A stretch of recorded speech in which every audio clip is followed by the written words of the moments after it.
C'est dans ce contexte de très grande tension que le 7 mars 1962 s'ouvrent les négociations entre le gouvernement français et les représentants du FLN.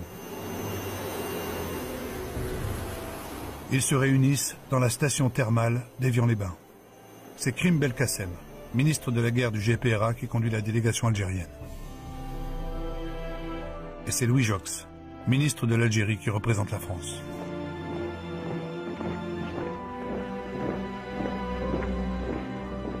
Durant 11 jours, les deux parties discutent pied à pied et débouchent sur un compromis.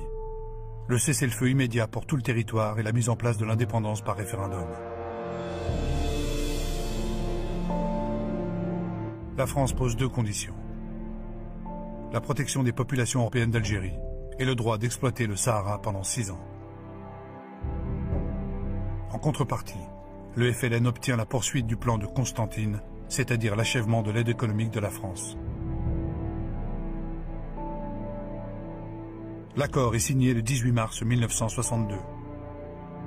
Le FLN a obtenu satisfaction. Il a arraché l'indépendance, conservé l'unité de l'Algérie en gardant le Sahara, et il est devenu l'unique interlocuteur de la France.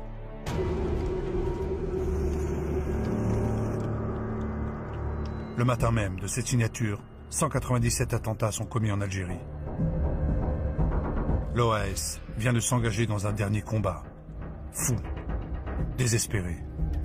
C'est la politique de la terre brûlée. Durant 3 mois, l'organisation met l'Algérie à feu et à sang.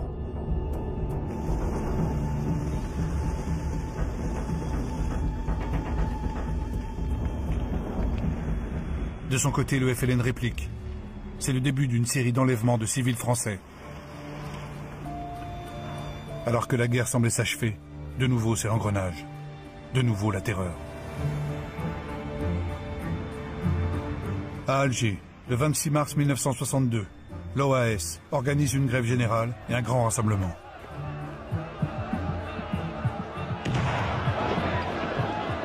Soudain, tout dérape.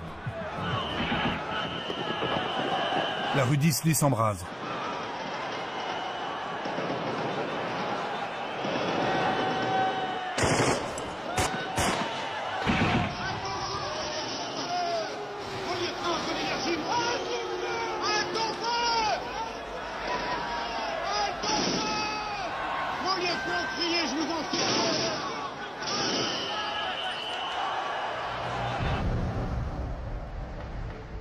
L'affrontement entre Français et gendarmes fait 46 morts et 200 blessés.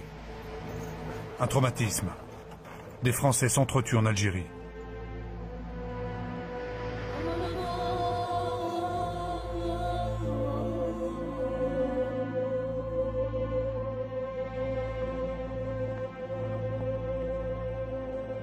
Les pieds noirs ont compris.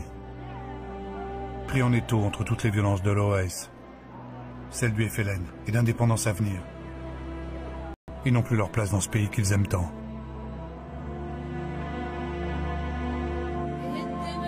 Il faut partir, quitter sa terre natale.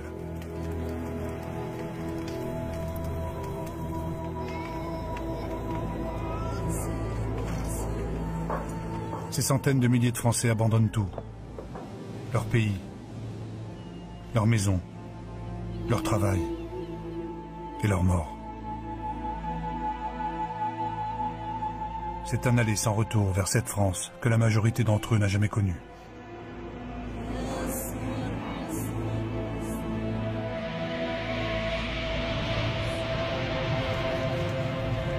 En plein exode, un attentat de l'OAS détruit la tour de contrôle de l'aéroport d'Alger dans le but de clouer les avions au sol.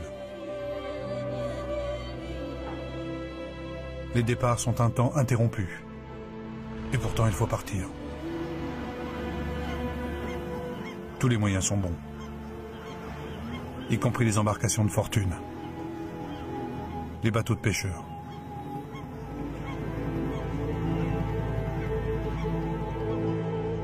Les autorités françaises ne sont pas préparées à un tel exode. Plus d'1 million de personnes en quelques semaines. Mon mari est resté en Algérie. On ne sait pas s'il est mort ou il est vivant. On ne peut pas trouver de mots pour exprimer exactement ce qu'il y a. Moi, je suis dans la rue. Je vais à droite, à gauche, on me loge comme ça. J'ai aucune ressource. J'ai une cousine qu'elle m'héberge. Et ils ont toujours opté pour la France. Mais malheureusement, la France n'opte pas pour nous en ce moment. En plus du sentiment de trahison, d'abandon, de lâchage, les pieds noirs se heurtent à l'improvisation de leur retour et à l'incompréhension d'une partie des Français. Messieurs, dames, s'il vous plaît. Oui, madame, votre dossier là. Oui, madame, votre dossier. Mais alors, attendez, ou alors je les rejoins pour vous. Ces blessures et ces pertes vont cimenter une identité singulière qui ne pourra jamais vraiment faire son deuil du paradis perdu.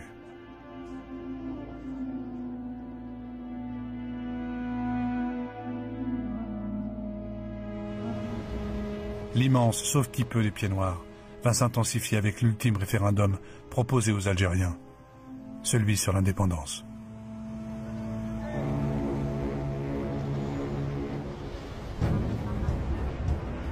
Voulez-vous que l'Algérie devienne un État indépendant coopérant avec la France? Telle est la question unique, directe, sans ambiguïté qui est posée en Algérie. La réponse elle aussi est sans ambiguïté. 6 millions de votants répondent oui et à peine 16 000 répondent non.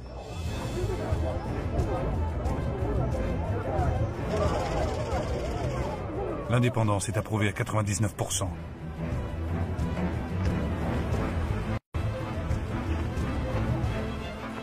Le 3 juillet 1962, le général de Gaulle reconnaît l'indépendance de l'Algérie. Les pouvoirs exécutifs de la France sont officiellement transmis au président de l'exécutif provisoire, Abderrahmane Farès. Pour l'armée française aussi, c'est le temps du départ. Comme en Indochine, le sang versé, les sacrifices, les exactions, tout cela paraît bien vain désormais.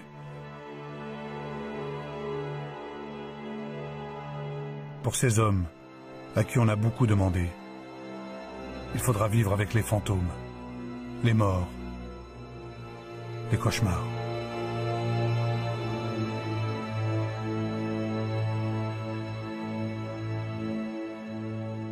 Et puis il y a la honte, celle d'abandonner à un sort tragique ces troupes de supplétifs. Certains officiers vont réussir à évacuer vers la France les harkis et leurs familles. Ils le savent. En Algérie, ils sont voués à la vengeance. De Gaulle, pourtant, va ordonner leur désarmement. Il craint en effet que l'OAS ne récupère les harkis dans ses rangs. Et c'est un télégramme classé secret, signé par le ministre de l'Algérie qui interrompt les évacuations.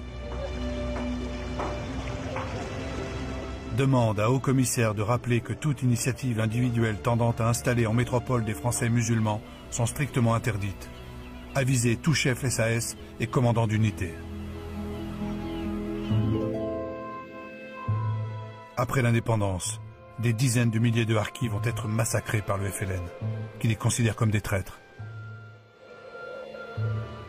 C'est l'une des profondes et douloureuses cicatrices de cette guerre qui s'achève. Côté algérien, le bilan humain est lourd. 400 000 personnes ont été tuées en 8 années de guerre et 1,5 million de paysans ont été déplacés. Côté français, c'est toute une génération qui restera marquée. 30 000 appelés du contingent ont été tués. Des milliers d'autres reviendront avec de graves séquelles. L'impossibilité même de pouvoir en parler. Des centaines de militaires de carrière démissionneront de l'armée. Pour la France, la perte de l'Algérie met un terme définitif à sa période coloniale. Une république nouvelle a vu le jour. Et la France, désormais, se construira à travers son ambition européenne.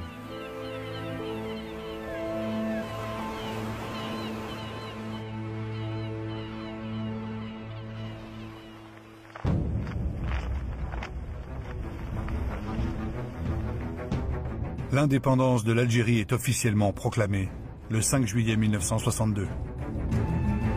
Alors qu'à Oran, la guerre connaît ses dernières convulsions avec l'enlèvement et le massacre de centaines de Français.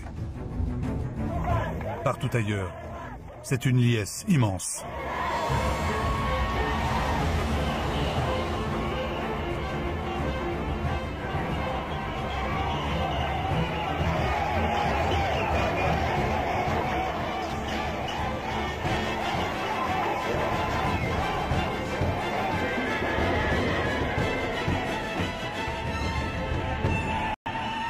Durant 5 jours, les Algériens fêtent la naissance de leur nation.